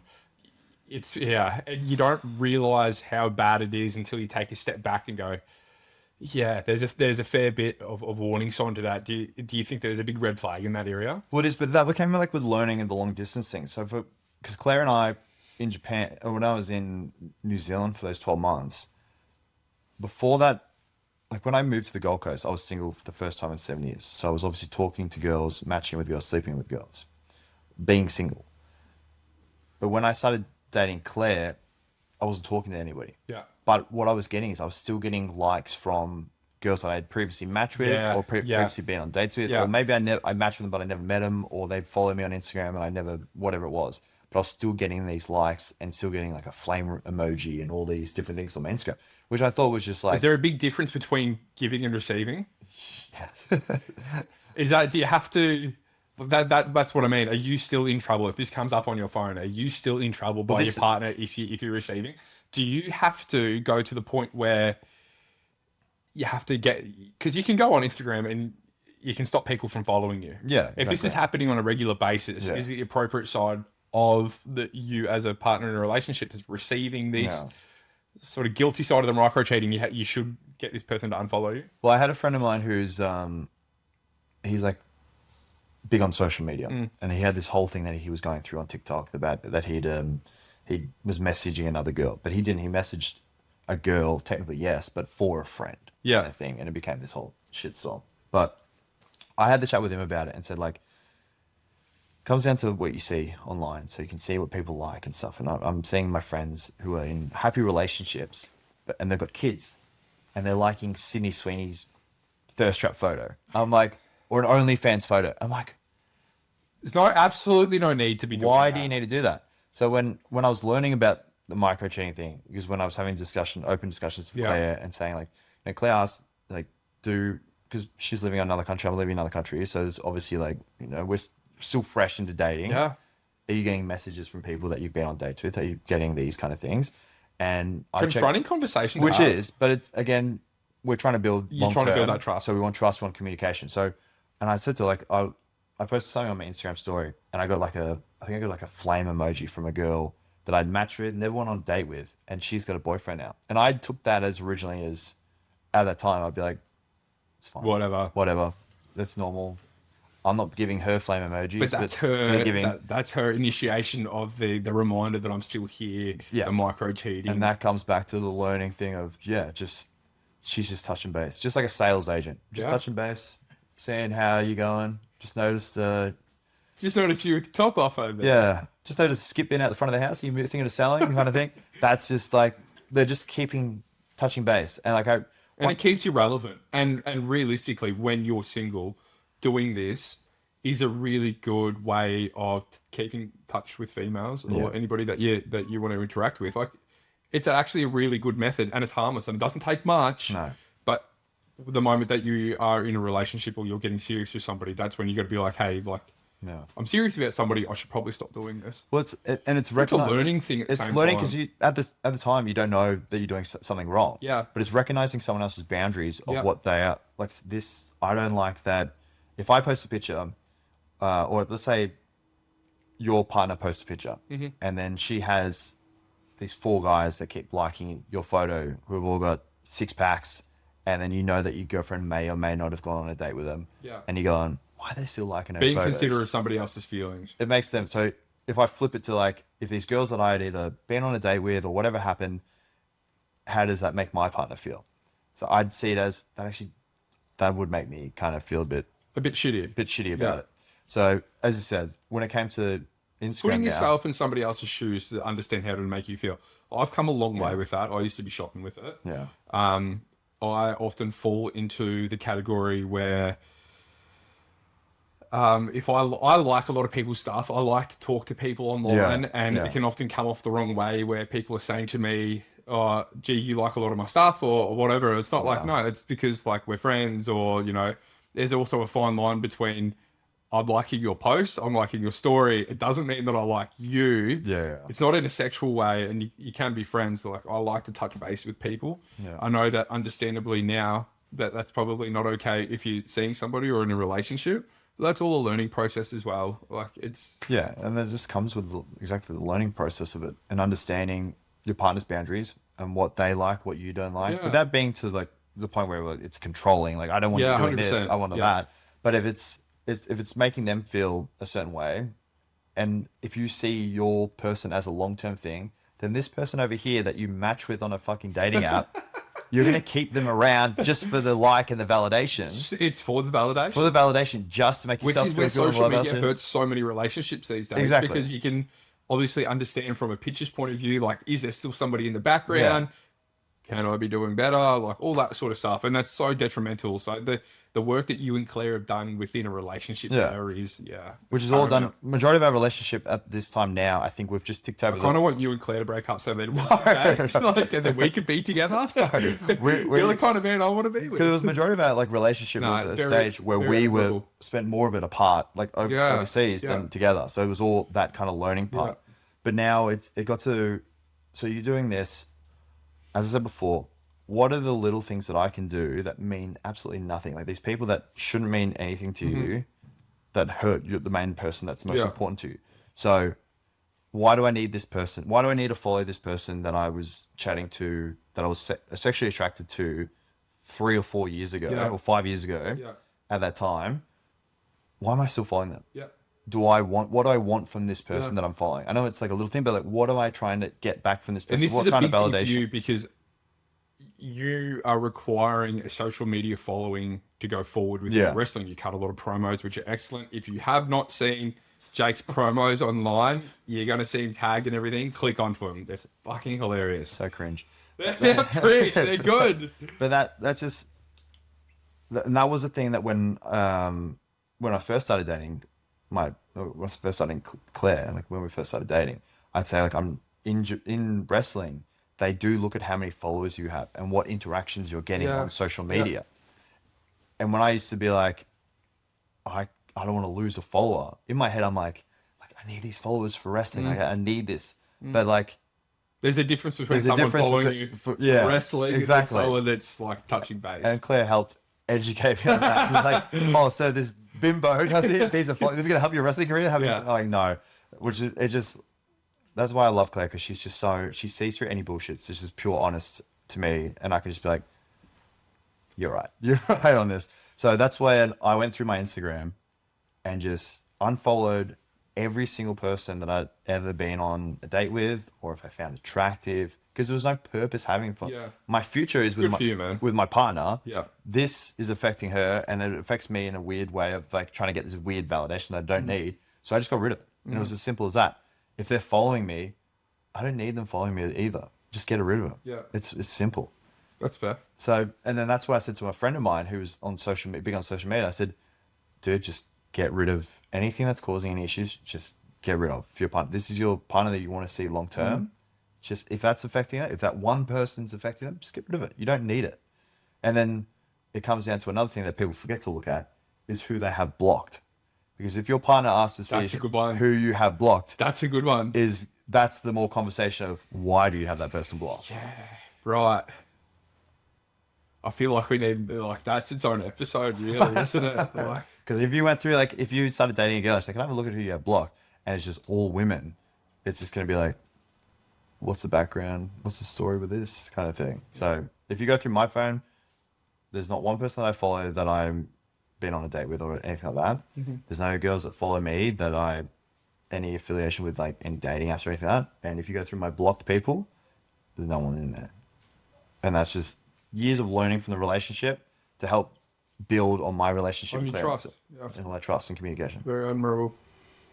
So we do it. Well, Jake, where can people watch you wrestle next? Wrestling next, we have all my matches are going to be on my Instagram and Facebook. So it's all the same handle. Yep. So at Jake Taylor, PW. PW stands for Pro Wrestler. Show us the championship belt that you've got there. This is the Wrestle Rock title. I am the Wrestle Rock champion. Not for long. Hopefully. This is all I have. Jake, This is all I have. thanks for coming in, man. man. I've had an absolute ball chatting to you, as I always do. So I appreciate your time. I know you're a busy guy, and No. I'm looking forward to seeing where the wrestling adventures goes next, because I know that you're in for big things, and the story doesn't end here. Definitely, man. Thanks for watching. Appreciate everybody's time. Please send through any stories, as we have touched base a couple of times on mine now, about any questions around dating experiences, work experiences, or just something that you're going through in life and you want some different views on. Whoever we have on the time, we'll read it out. You can send me through your anonymous stories straight through to our email address at heyopod@gmail.com. We look forward to hearing from you, and thanks for joining us again.